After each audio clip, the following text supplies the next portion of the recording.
Tonight, our first speaker is Gabriel.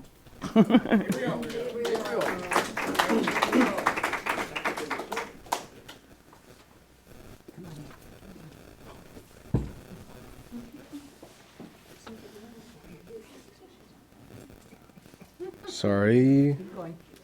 It's okay. No, it's all good. All right, I'm Gabriel, and I'm an alcoholic. All right. It's good to be here. It's good to be sober. You know, today I woke up and I didn't want to drink, and I don't need a drink, and that alone is a blessing. I woke up, that's one blessing, and the second blessing was that I didn't want to drink. And that's unusual for me, because on a usual basis, I am out of my mind. With the bottle, with the tequila, with whatever. And I'm so selfish and self-centered. It took me a long time to realize that. And, you know, let's pretend today was Thursday. So, imagination really quick. So if today were Thursday, today would be Thirsty Thursday, right? So it'd be on and cracking. Friday would be Fun Friday. Saturday would start to get sad. Sad Saturday. And then eventually Sunday was Shoot Myself Sunday. That was the honest to God truth. It was depressing, it was misery, and I just wanted to die. That's plain and simple. And along the way, I took a lot of victims with me, and it took me a lot to get here. And now, you know, that's kind of a little bit of background. I only have 9 minutes though, so now, you know, really the reality is, I got here, I heard a speaker, thanks to my wife. She got a speaker for her home group, and his name was Bear, and I got him as my speaker because I want what he had. And he was just honest, he was brave, he told his story, and I just want to be like that guy, you know, just his background and all of the misery and all the hardships he went through drinking, really just attracted me. And I related to his story. So, you know, I have a sponsor today. He knows he's my sponsor. I actually just called him right now. And I said, hey, I got a quick 10 today. I was like, so I'm gonna say like what it was like, what happened, and what it's like now, right? He's like, Gabe, you're overthinking. I have a year and change sober. He's like, just say what it's like now, okay? And honestly, what it's like now is on a typical day I get up and the committee's on. The committee, the clapping monkey. But what I have to do is I must, for your safety first, and mine, of course, is I have to pray and I have to meditate. And I know that might sound foreign. Welcome to the new people, by the way. This truly is a beautiful way of living. And I still relate to you guys because I only have a year and change, you know what I'm saying? So it's going to get better. Just keep coming back, all right? But yeah, I have to do these things, use these spiritual tools that were so freely given to me. And, you know, not every day I get on my knees and pray, but I do some prayers, do a guided meditation, and I get my spirit right. And I remind myself that, you know, not to be like, because I'm still working through my steps, so I'm just saying, you know, I remind myself that on step 3, I turn my thinking over to God, because I can't think right. I'm a nut job, and I'm insane. And I kept doing the same thing for decades, drinking nonstop and getting the same result. And then, again, I turn my life over to him, and I ask him to help me act right, because I just can't act right. I just can't.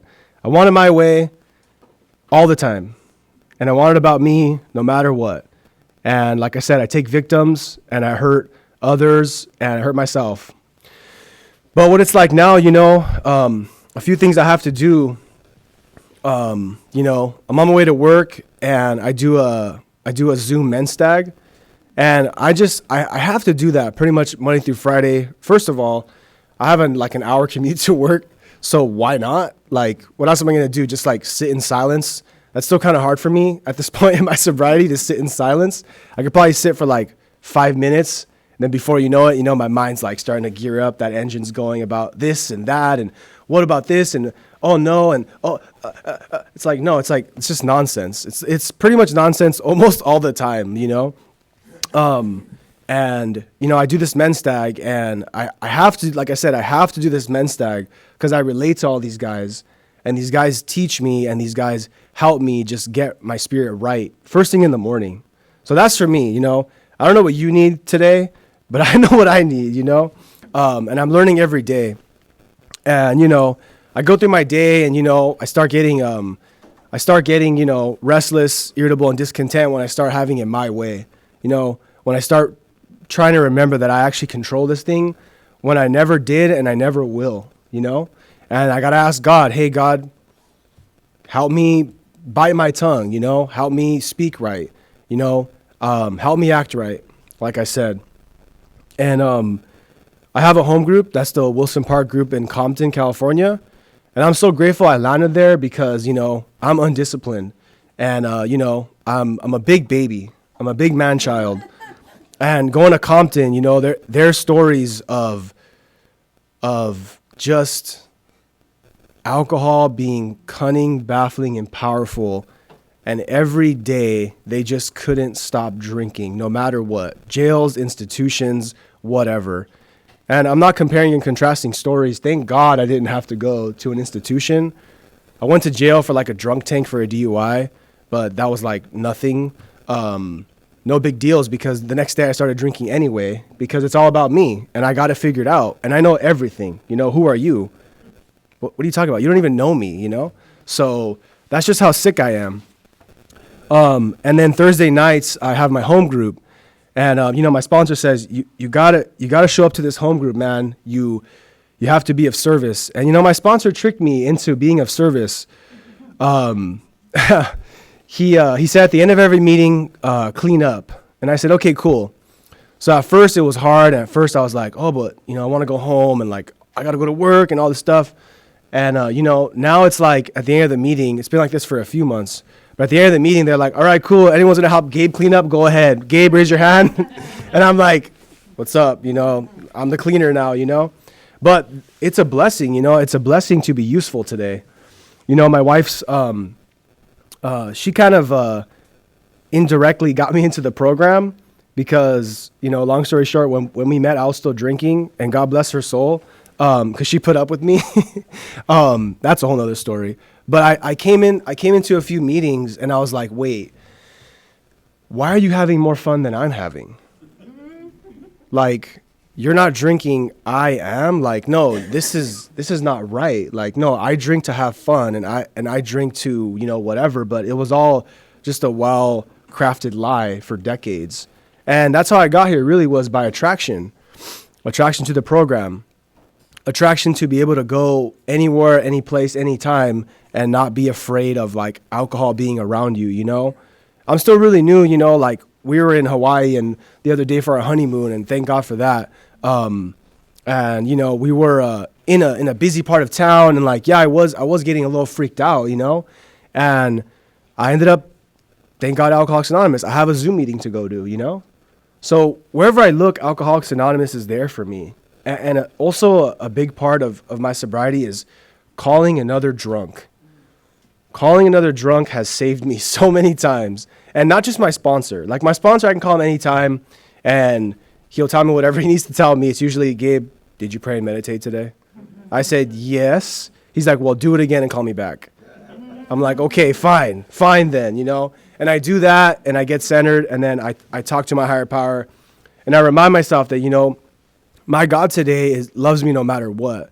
You know, I can come home and say some dumb things, you know, or I can go to work and, you know, try and like leave early and get paid extra or whatever. And, you know, I know that my spirit doesn't like it. My spirit's like, come on, Gabe, that's not right. But no matter what, my God's got me. My God says, it's all good, big dog. Like, I got you. I love you. It's cool. And I'm going to wrap up here, I think, about a minute. Today, I think I was saying before I lost my train of thought was today I'm actually useful today. You know, before I wasn't useful. I was, you know, I was the sea monster. I was Frankenstein's monster. I was Dracula. I was like the La Chupacabra. Like I was all that stuff. I was just eating you alive and thinking that, oh, I'm going to take you and take all your life force and I'm immune. But in reality, at the end of the day, I wanted to die like every day, you know? So I'm just grateful for the program of Alcoholics Anonymous. Like I said, if you're here, you know, drunk or sober, it truly is a blessing to be here. Just keep coming back. And, you know, the answer is really closer than you think. It's going to take time, especially for me, you know. Like I said, I have a year and change, but I'm grateful today that I'm sober. I'm grateful that I have a meeting to go to anytime I need it or want it. I'm grateful that I could be of service. And I'm grateful that I don't want to drink or don't need a drink today, and that I could rejoin society and just be chill and know that, you know, we're all children of God or whatever your God is, and it's all good, you know? So thank you for letting me share.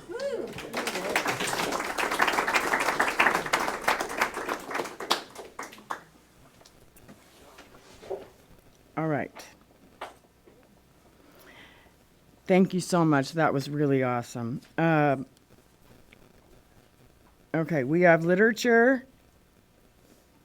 We have pamphlets. We have big books. We have grapevines and flyers for our upcoming events and at the literature table. If you need a big book, we suggest that you do not leave here without one. Please see one of us for all your literature needs. And now we're going to have Secretary's announcements.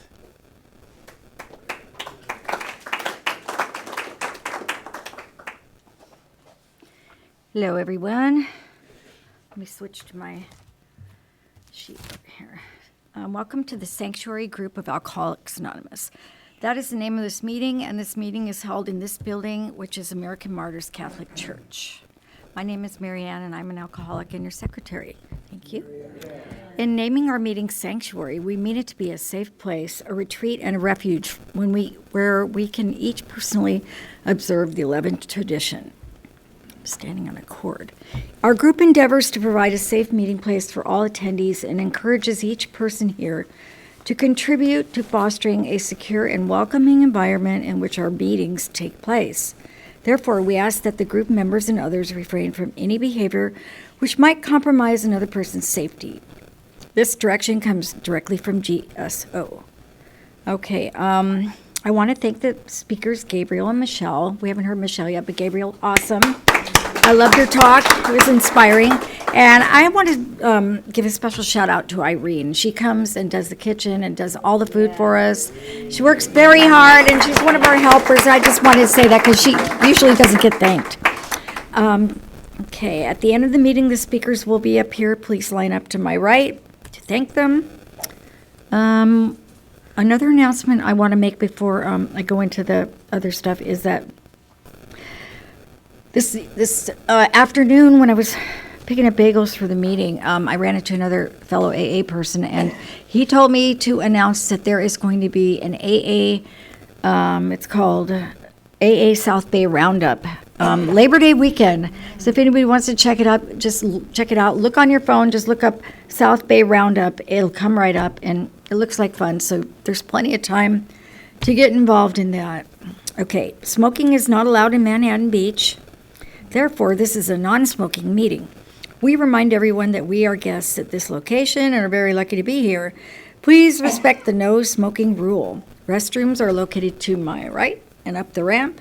The women's is a little further up the ramp from the men's. Please keep the noise down in respect for the neighbors. Gates will be closed and locked by 9:30, if not sooner. As soon as we have cleaned up, we lock up. If you go to fellowship after the meeting, please be sure to move your car out of the parking lot because it will be locked and you won't be able to get it until tomorrow. Court cards will be signed and can be picked up after the meeting. It takes a lot of people to make this meeting happen. At this time, I would like to ask everyone that participates to please raise their hand. You are much appreciated. Okay. Oops. We'll now have a literature announcement. Do we need that tonight? Grapevine. We'll go straight to Grapevine. Hi, Morgana. Hi, I'm Morgana, and I'm an alcoholic. Hi, Morgana. This is the Grapevine. It is a meeting in print form. You can purchase it for $29.99 digitally, or $36 to get the print delivered to your house. We have extra copies over there if you'd like to borrow one. And inside there are some great jokes. Would you like to hear a joke? Yeah. All right. What's an AA member's favorite game show? Wheel of Sobriety. Thank you. I don't get it. Okay. Yay! Do we have an audio announcement? Okay. I'd like to thank Annie for leading tonight's meeting and Gabriel for the great 10-minute pitch. We do not we do not celebrate birthdays at this meeting. However, we do honor them by having those people observing their AA anniversary stand, starting on my left, declare audibly their name and the number of years sober. Do we have any birthdays? Ted, 33 years. Yay, 33 years. That's very impressive. Okay, congratulations.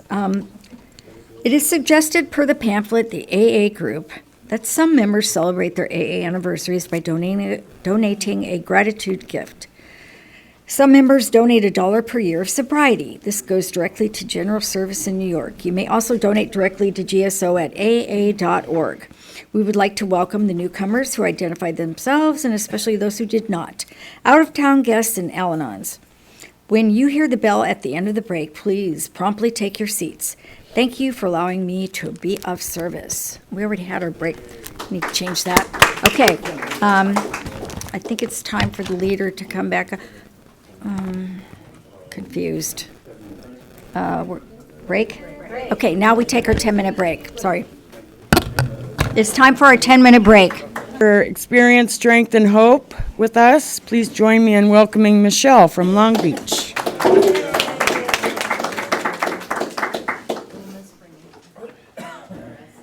Hi, everyone. My name's Michelle, and I'm an alcoholic. Hi to everyone on Zoom, anybody who might be there. My sobriety date is November 2nd, 2009. My home group is the Rose City Speaker Meeting in Pasadena, and my sponsor is Terry B., and she knows she's my sponsor today. It's just important for me to say that. I'm current with her. She knows she's sponsoring me. I know she's my sponsor. If I call her, she's not like, whose number is this? Welcome to anyone who's new. I like that the format actually said if you identified or if you didn't.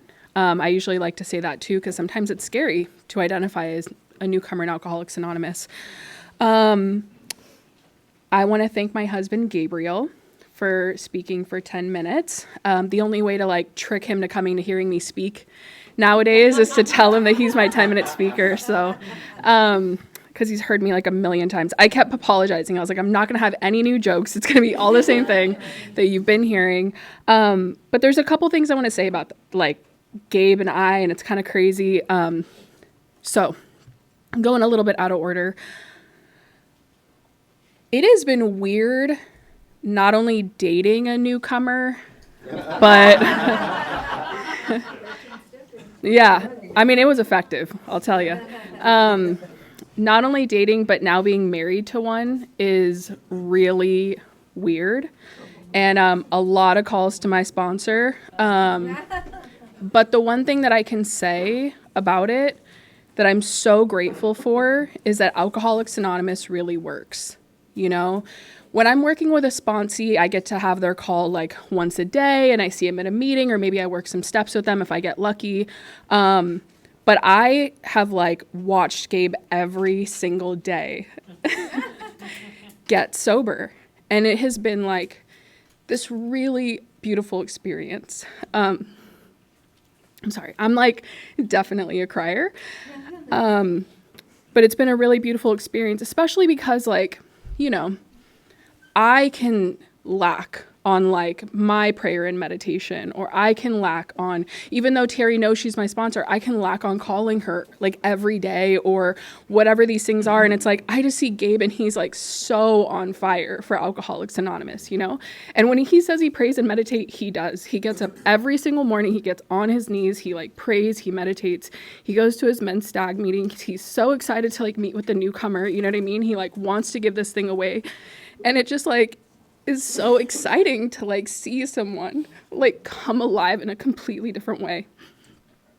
I was really lucky because Gabe was really trying to control and enjoy his drinking for most of our relationship. So I didn't really see a lot of the things that he's gone through with his drinking, but to see him get sober and to be excited about sobriety is just such a beautiful experience. And I'm so grateful we get to be on this journey together. Like when we were on our honeymoon, like he was talking about, it's so funny because I usually love to go to AA meetings in different places. Like I've gone to AA meetings in Rome and Thailand and like all these places where I just get excited to like meet new alcoholics. And for some reason we were like on our honeymoon and I was like, I'm just trying to be on the beach, you know, like I don't want to do anything. I just want to like lay. And he was like, no, I need to go to a meeting. And it's like, Gabe is the one dragging me to AA, but like it's so excited to be there and he's so lit up and he like wants to get all these numbers and he wants to meet people. And I'm like, oh my God, you're like, I don't know. It's just this really wonderful experience to go through. And, you know, I'm so grateful to be on this journey with him today. Also crazy that I'm married because like, I'm not that girl. I'm not a marryable person. Okay. Like I'm not. I'm the girl who goes into AA meetings when I have a partner and I'm like sitting next to who I think is the cutest guy in the room, you know? Thank you so much. Because I'm always thinking of like the bigger, better thing. Like I'm always thinking about how what I have is not enough. Whether it's my job, the money in the account, the clothes on my back, the car that I'm driving, the job that I'm working, the person I'm with, like I'm always looking to the next thing. And I don't care who I like step on or roll over, like it doesn't matter to me. And you guys taught me how to conduct myself, not only in romantic relationships, but all my relationships. And I really appreciate that because you made it so that I was an attractive person to not only like another alcoholic, another suffering alcoholic, but to someone who felt like, wow, she's trustworthy. Like we can go in each other's phones and there's nothing scary there. That's crazy for me. And also I'm really grateful that like Gabe and I haven't had one of those like relationships that are like knockout, drag out fight kind of relationships. Cause I've had those in and out of sobriety too. And I've had to learn a lot of lessons. Like I came here when I was in my early 20s. I know you guys probably thought I was 25. No, I'm actually almost 40, which is crazy. And I know. I think about it all the time. I'm like, good God, relax. But, it's like I grew up here too.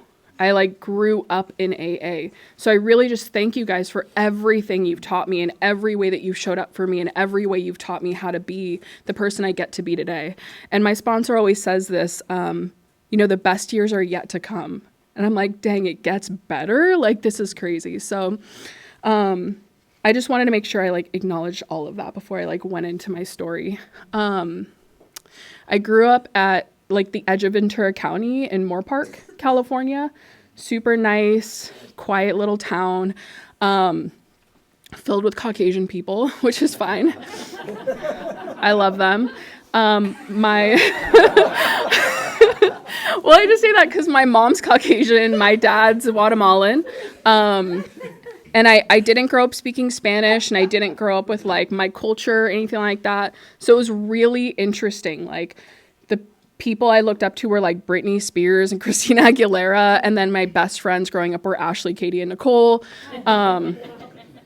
And I come from an alcoholic home. So of course I have like half siblings and like my parents have been married multiple times and just like all this like chaos or whatever. But I always like to say that because of Alcoholics Anonymous, if I was to come to you guys and I would have shared and I was like 8 years sober or 10 years sober, I would have gone into like how horrible my childhood was growing up.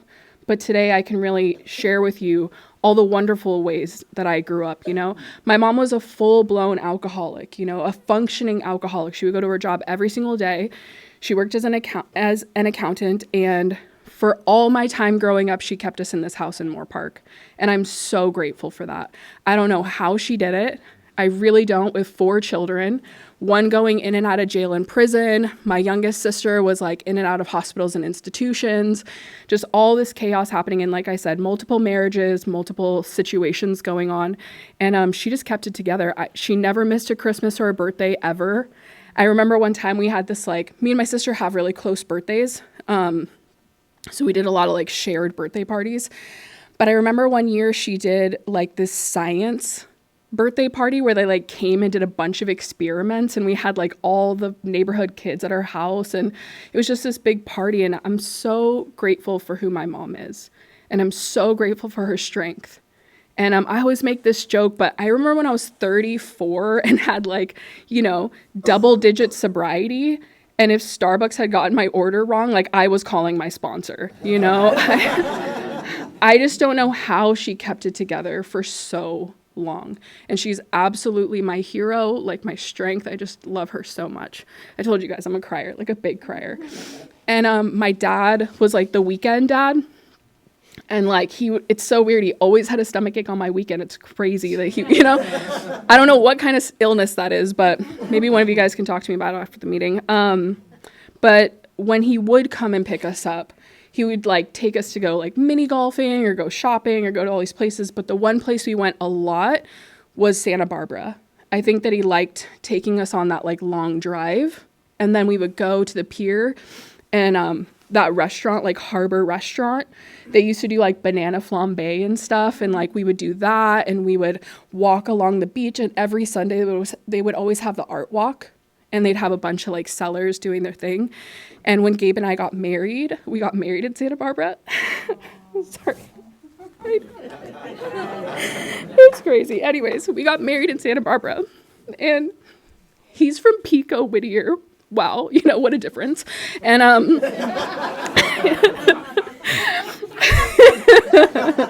so he was like in awe, right? Like we were driving through like Thousand Oaks and like Newberry Park, and he was just like, wow, this is so beautiful.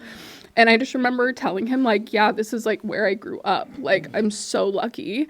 And we like went to Santa Barbara because it was such a special city for me growing up, and my dad and everything. And, you know, I'm just grateful. Like, I'm grateful for these memories with my parents and like the love we share today.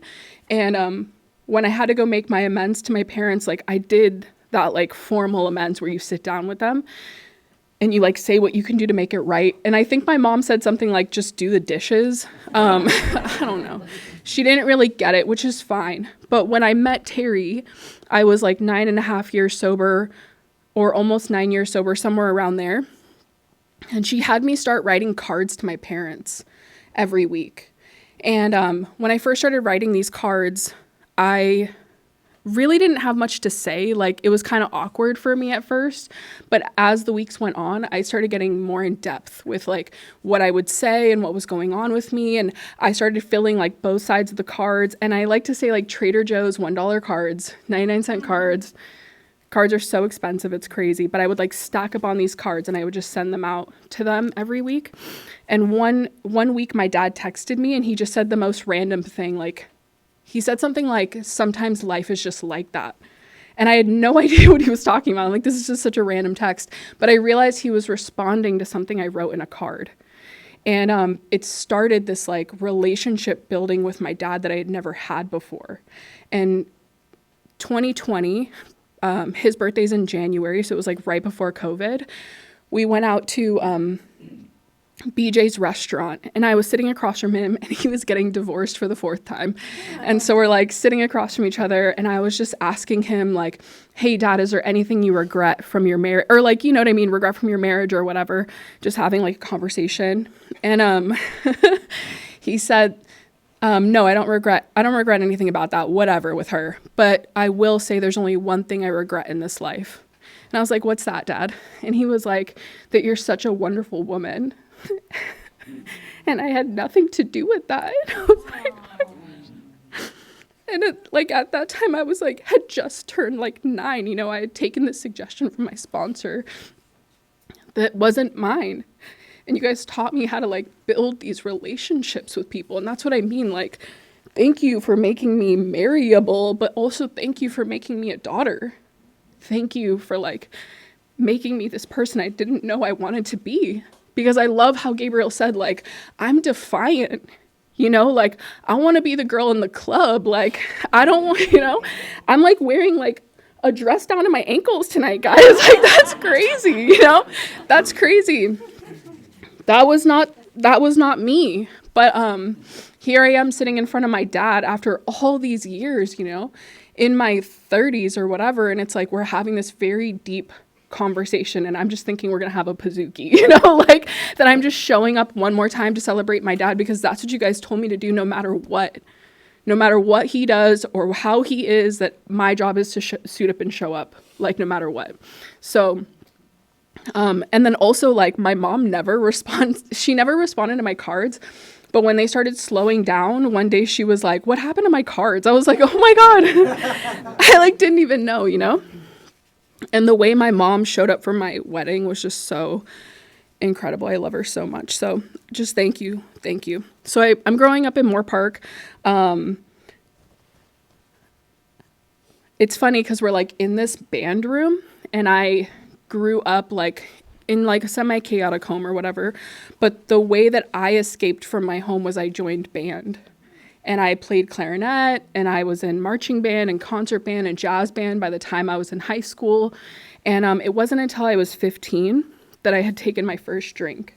And everyone in my family was like active. You know, I have 2 older brothers, a younger sister, my parents, my step-parents, whatever. Like everybody was active. And I was like the only one who wasn't. So when I took that first drink, it's crazy because I really had that like aha moment of, wow, alcohol is doing for me what I never thought. Like, I never knew I needed this exact thing. I was going through a breakup. I was in love with the guitar player, the electric, I can never say it right, the electric guitar player in band, you know, and I thought I was going to be like a rock star's wife, and it wasn't working out, and my sister had asked me for like the millionth time if I was going to drink with her, and I finally took that drink, you know, and at first, it didn't make me like prettier or better or anything. It just like shut it down, you know, and I could just laugh. And anything I felt about myself, about my family, because like I said, we were that alcoholic family in the neighborhood. Like the one thing I will say was like, we were like the family where our fence blew down and we just never, like the winds were really bad. We just never rebuilt our fence again. And we're talking about like a nice Moore Park neighborhood. Like you just stand out like a sore thumb, and all of those things just went away. And I just pursued alcohol and drugs immediately. And the only reason why I say drugs is because drugs are a big part of my story. I really enjoyed using drugs for a long time. It wasn't until I turned 21 that alcohol really like brought me to my knees, you know, and brought me to Alcoholics Anonymous. In fact, I had tried for about a year to get sober prior to me getting sober, and I just couldn't concede that I was really an alcoholic. I didn't see how alcohol had played like such a, like I just couldn't come to that realization on my own. So I wish I had a really great drunkalog for you, but I don't. And what I mean by that is like, after I graduated high school in 2005, we moved to Santa Clarita, and I thought we were moving to like the big city. Like I thought we were moving to like LA or something. That's like how much I knew, and we were just moving to like a bigger Moore Park. And I started working at Red Lobster, and I was slinging Cheddar Bay biscuits, and I had cash in my pocket, and I was 18 and my friends were 24, and they were inviting me over to their apartment, and I was able to drink and use with them. And that's really the peak for me. You know, like that's as good as it gets for this alcoholic. I tried to like do college.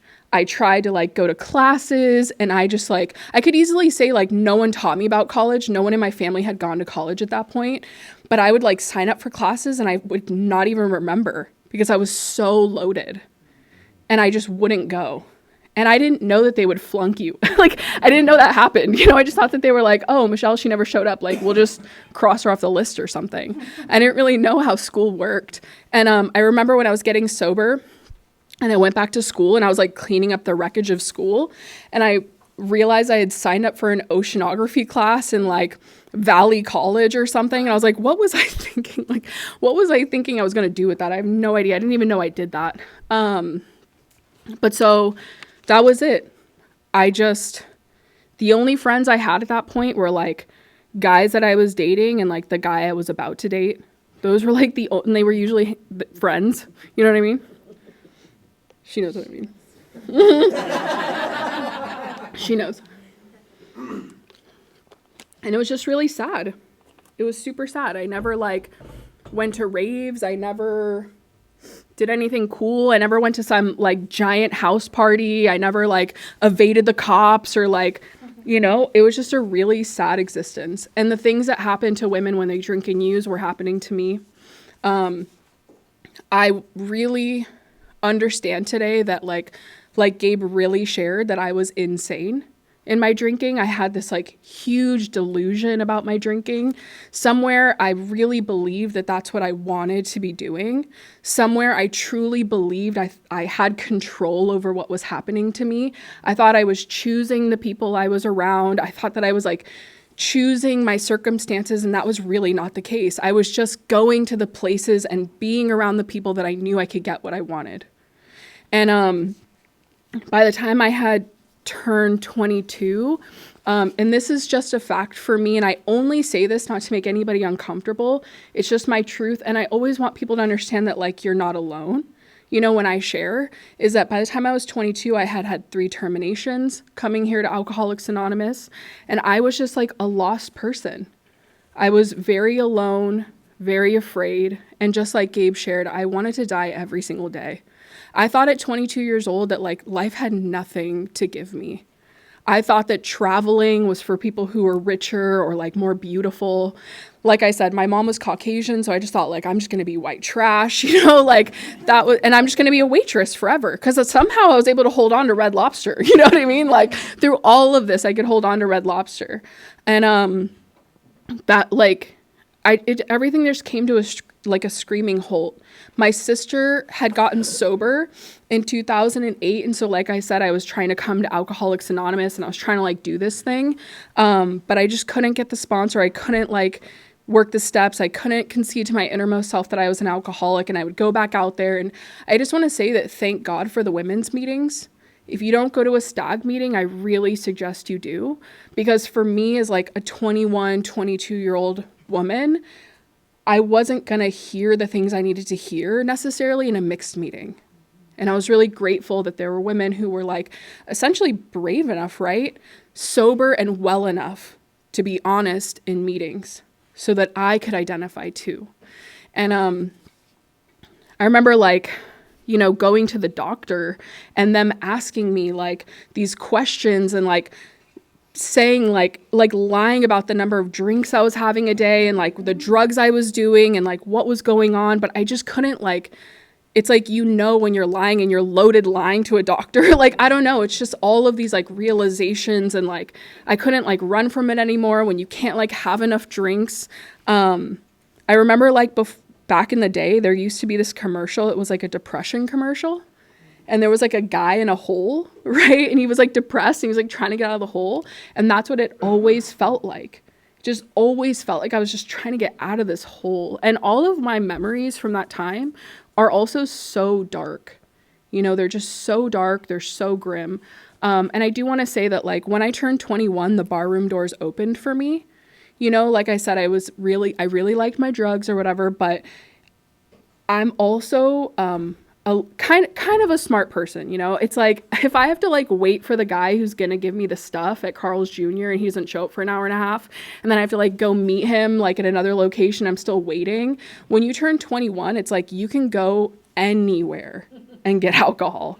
I could go to the gas station and get like a $5 handle of like Gallo wine, and it's gonna take me to where I need to go, or a $10 handle of vodka.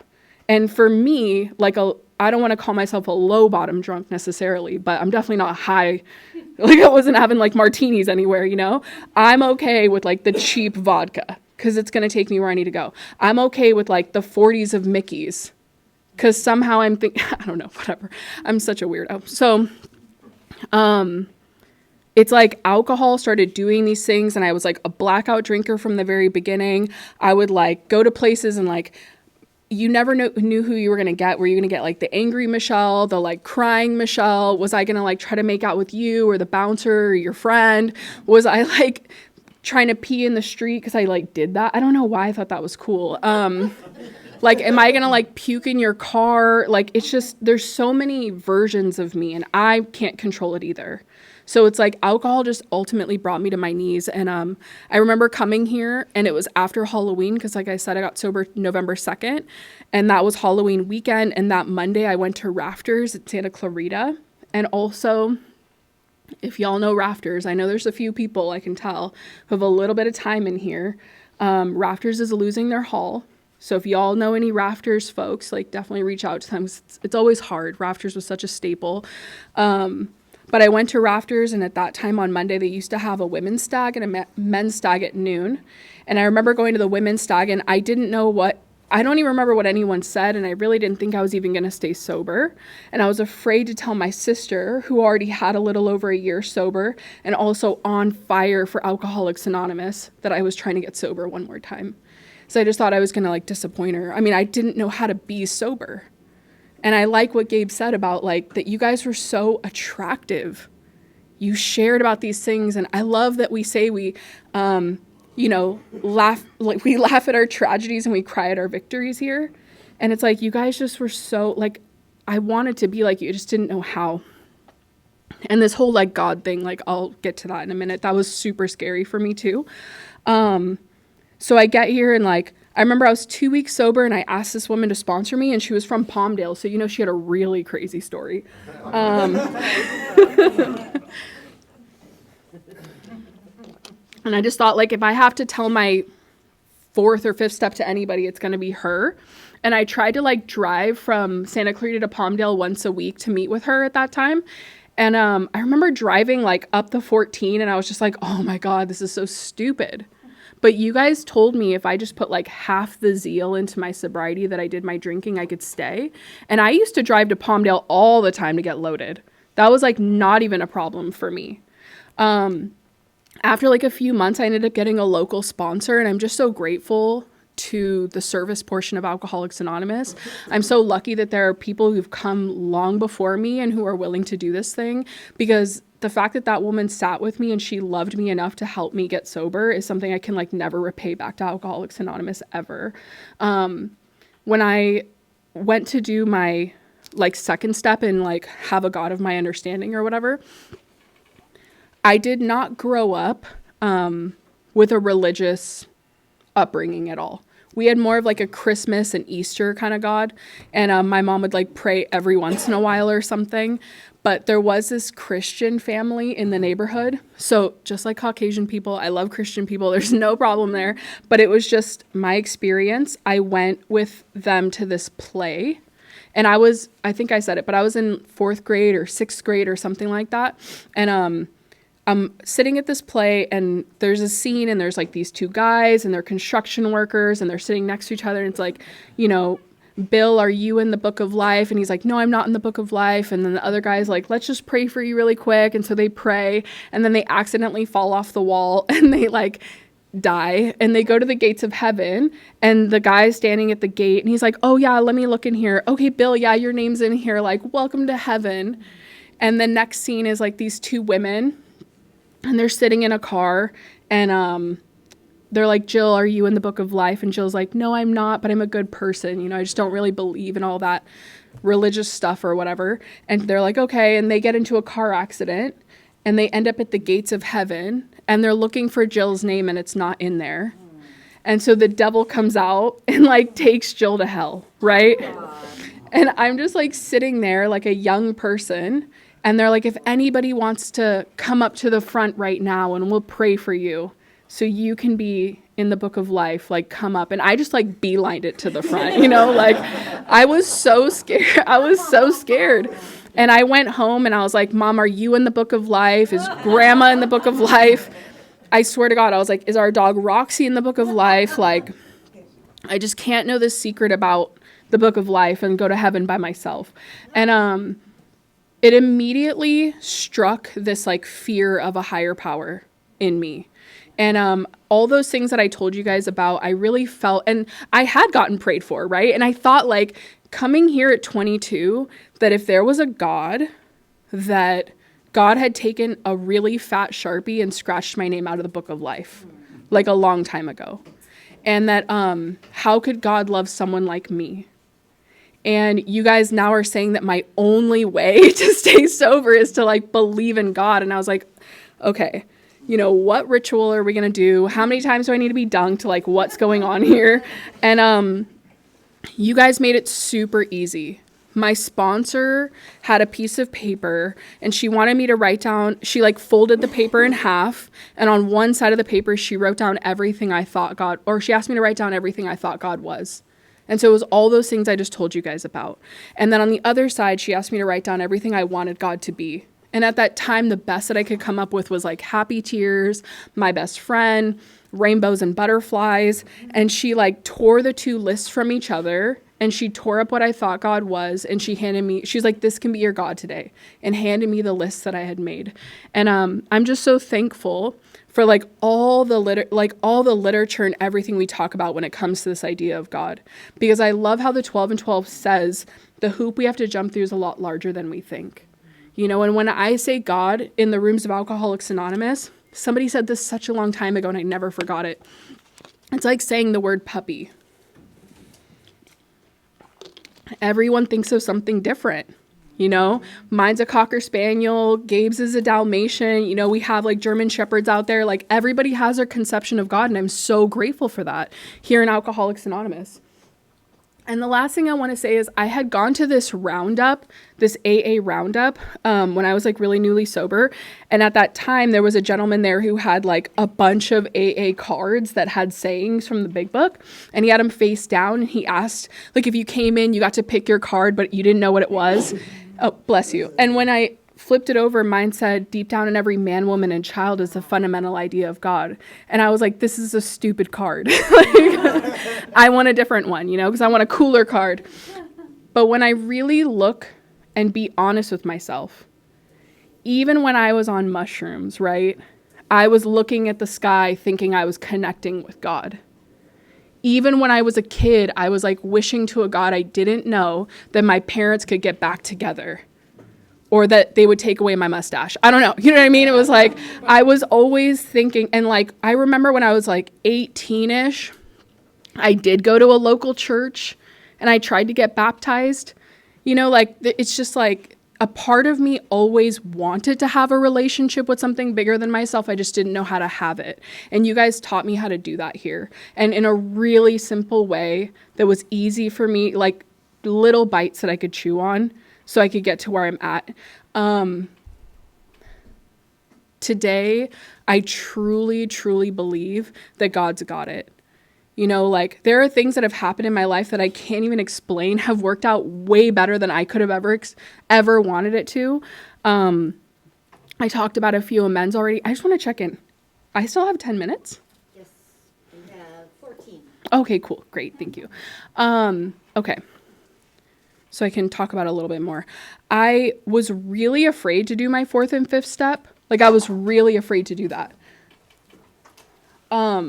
Like I said, I was afraid to, like, share with someone my entire life story. I was afraid to, like, go in and have someone see me for real, because I thought they were going to hate me like I hated myself. But behind every step in Alcoholics Anonymous, there's promises. I know we share a lot about the 9-step promises, but in every step we have promises. And one of the promises in the 5th step that, like, the 12 and 12 really dives into well is that we get to connect with another person for the first time. You know, we really get to know our higher power better, but it's like the first time I'm really vulnerable with another human being. and honest with someone. And I hadn't done that for a really long time. I'm not the person who left my fifth step and I was like, I feel so happy. Like, I'm so light and I'm so excited, but I'm still really grateful for that particular experience because it made me trust that you guys were going to be there for me when I needed you to be. And, I'm like a super sick alcoholic. I wanted to go make my amends. I don't hear that very often, but I thought that like Bill, that guy, that electric guitar player, and me were going to like get back together or something, you know? That he was going to see I was sober and like look at how like spiritually fit I am now. And if it wasn't him, maybe one of the other 20 guys on my inventory. Sorry, my husband's right there. So, you know, one of the other guys, or like me and Ashley, Katie and Nicole, we were going to like grab our clarinets and like march down the street like we used to when we were in marching band, and that my whole life was going to be back to the way that it was before I got sober or before I started drinking. I just want to say too that like I had done all this work, right? Like I was active in Alcoholics Anonymous. I had an active sponsor. I had done my 4th and 5th step. Like I had said that prayer, like you guys said to do in the 7th step. And I made my list and I was ready to go make those amends. But there was still a part of me that didn't think that those character defects I had listed in my 5th step and that my sponsor helped me write down were really completely true. I thought that she was kind of being dramatic with some of the things she had me write down and some of the things we talked about. Like, I don't know if she really knew who I was. And I was like, okay, I'll still like write them, you know? But when I went to go make those 9th step amends and I had to sit in front of people and I had to admit my wrongs, and I was instructed to ask them, have I left anything out? And what can I do to make it right? And when I asked them, have I left anything out? Yes, I had, you know, there were like plenty of people who wanted to really let me know what I had left out. And I no longer could like run from this like delusional thought of like who I was before I got here and before I had gotten sober. And I'm so grateful for that because it was kind of like the last stand, right? Like the last thing I could hold on to was like, it wasn't really all true. You know, maybe like I kind of was okay somewhere in there. And like, no, I really was that tornado. I really was insane. I really had treated people very poorly. I really didn't care about how I hurt you. And it was really all about me all the time. And I'm so grateful for that. I ended up going back to school when I got sober. And like I said, I had to clean up a lot of wreckage from school. I had signed up at a lot of different colleges and like a lot of different classes. And I remember going through my 9th step amends and I was on my way to school. So like now I'm this sober person. I'm in college and like working this job and doing the things you guys were telling me to do. And I was getting ready to go to class. And I just remember walking into the house and like the birds were chirping and the sun was shining. And I just like took a second. And I was like, wow, maybe this is that like peace and serenity that AA promised me. And it was like the first time that I really realized I wanted to have this thing for real. Up to that point, I kind of was like, I'm going to do this thing and it's not going to work. And then I'm going to be able to go back to drinking. You know, I'm going to do this thing and then I'm going to prove to you guys that I'm different and it's not going to work. And when I really felt that peace and serenity for the first time, I was like, no, I want to stay in AA.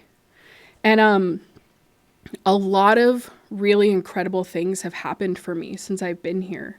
And it is fun to share some of the gets, right? It is fun that I got to go back to college. I took one chemistry class and thought I was somebody. And I decided I was going to be a chemical engineer. I don't even know. No one in my family is an engineer. No one, I don't think anyone's even taken a class past algebra. But I took one chemistry class, got an A, and thought like, I'm going to be a chemical engineer. And I got accepted to USC for chemical engineering. I know, right? It was incredible. And that was like, it's like everything amazing that's happened for me, I've been able to share it with you guys. You know, so when I got accepted, you were there. And when I got my first acceptance letter was to San Jose State for chemical engineering, and I was at a Starbucks in Santa Clarita. I remember exactly where I was, and I just remember crying like, oh my God, you know, like God has opened this door for me. All I had to do was do the footwork, and God just like opened this door for me. Like I get to like have this life, like a real life. And So I got accepted to USC, and I remember my mom was like reading my acceptance letter to me over the phone because she got it at her house, and she was crying and I was crying, and like it was just this really great experience.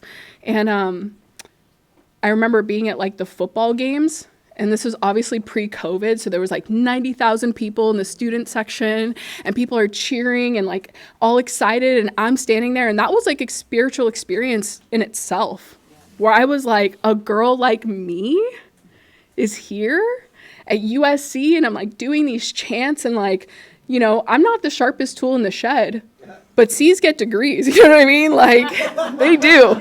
So I got to be there. I graduated, and I got my first engineering degree, or my first engineering job, and at that point I had been a waitress for like 11 years. And I was like, oh my God, how do I be an engineer? Like, this is crazy. And I kind of just started like working my way up, and I got my master's degree at CSUN as I was working as an engineer. And we were driving to the meeting, and we passed by one of my old jobs, Northrop, and I had gotten my first security clearance with them. And I remember when I was going through the process, I had just turned 10 years sober. And when they ask you certain questions like your drinking history, your drug history, it's 10 years. And I didn't have to say anything. It was so great. I was just like, none, I'm sober. But I kept thinking, like, when I was doing my polygraph, I was like, if they only knew, like, who I really was, they would not be giving me this clearance. But I do remember one time, so, like, they pull your records and they do a bunch of crazy stuff. They harass your family and friends. But, yeah, right? Somebody knows. It was really funny because they pulled something from like 2006, and they're like, we know it was like a while ago, but can you explain, like, something happened down in San Diego? And I was like, no, can you explain? Because I was in a blackout. I have no idea what happened. Like, what are you seeing on your end? You know, because like, I don't remember getting a ticket, or like, do I have a warrant? Like, what's going on, you know? But it was just, you know, and now I'm like working at Boeing, and I just think about that, and like, my job is like really hard. It's like, it's so crazy. It's so crazy when you get what you wished for, you know? And I'm like, oh shit, this is what I wanted all this time, and this is hard. Like, I just, you know, whatever. Why did I do this? But I'm like over at Boeing, and like, I got to like buy my first condo in Long Beach, and these things have just like happened for me. Thank you so much. These things have happened for me that I never thought would happen. I've been able to stay here in Alcoholics Anonymous. Like, my sister, I told you guys, she was sober. She ended up drinking at 10 and a half years. And it's like, I still get to be a sister, and I still get to love her exactly where she is. Thankfully, my mom is coming up on 13 years, and I'm so excited. I know, so exciting. But I'm grateful for this life. And I love how Gabe started off his share, because I feel the exact same way. All of those things are super awesome. You know, like, I have a Jeep, and that's really great. But I always think about like the material things, like, this too shall pass, good and bad, right? Like, just the other day I was driving, and I like turned into my garage, and I hit my side mirror of my Jeep. And I was like, this too shall pass, right? Like, as in, this Jeep can't be the thing that keeps me sober, because I don't get to have it forever. If I'm relying on like the job, the condo, the marriage, the whatever, it's not going to work. I have to rely on like the spiritual work here in Alcoholics Anonymous. And that's what I was sharing in the beginning, like watching Gabe get sober and seeing him on fire for the program of Alcoholics Anonymous has like relit this thing in me where I'm like, oh yeah, like, I can't let this newcomer show me up. Like, I gotta do better. I gotta like step it up. I'm just kidding. I love you. But you know, it's like, that's the truth for me. And the one, like Gabe had shared in the very beginning, the one thing that I have that's the biggest gift of all is that I wake up every day and I don't need a drink. You know, I'm not craving a drink. I don't miss the drink, and I get to have a very full life. I'm so excited for life. We were like in Hawaii, and like the whales were jumping out of the ocean and stuff. We were just sitting there eating like macadamia pancakes or macadamia nut pancakes or whatever. And there's friggin' whales out in the ocean. And we talked about it. I was like, think if we were both drunk right now. we would just be missing it all. Like my whole life would have passed by me. And you guys have just given me so much. So if you're new, please stay. No matter what you think in your head, like, please stay. Please, because this life is like so worth having. Like I said, I got here when I was 2 weeks before my 22nd birthday. I promise you I would have left already. If you haven't found the meeting you like or the people you like, keep going. We're so lucky in Southern California. It's insane the amount of meetings we have out here. There's so many fellowships, so many groups of people. And the best way to like have a fellowship, if you don't like any of the ones you find, is to go make your own. You know, make a meeting that you love with the people you love around you, build the fellowship that you crave, and just thank you for my life today. That's it. Thanks, guys.